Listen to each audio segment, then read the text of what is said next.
PG start చేసి అప్పటి నుంచి కూడా ఇట్స్ ఆల్మోస్ట్ 20 years అండి. రైట్. సో 20 years జర్నీలో నేను గమనించింది ఏంటంటే కొంచెం చిన్న వయసులోనే మోకాళ్ళ నొప్పులు స్టార్ట్ అవటం.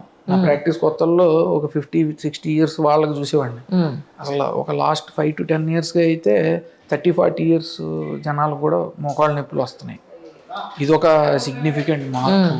దాని తర్వాత ఈ కోవిడ్ తర్వాత సిగ్నిఫికెంట్గా నేను చూసింది ఏంటంటే ఈ హిప్ పెయిన్.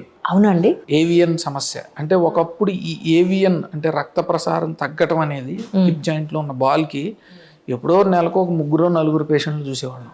ఇప్పుడు రోజు కనీసం 3-4 చూస్తున్నాం. సో ఇది కోవిడ్ వ్యాక్సినేషన్ వల్ల వచ్చే సైడ్ ఎఫెక్ట్ అని అనుకోవచ్చా మనం? ఎందుకంటే చాలా మంది డాక్టర్లు క్లెయిమ్ చేస్తున్నారు దీన్ని.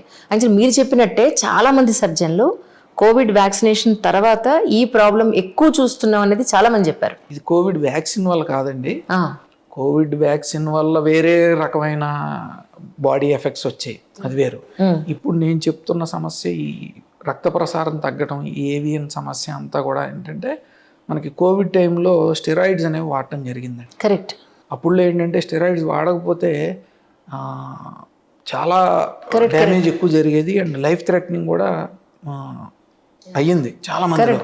అసలు 30-40 year కుర్రోళ్ళు కానీ ఎంతమంది కూడా ఐసీయూలో ఉండి స్టెరాయిడ్స్ వల్ల బయటపడ్డారు.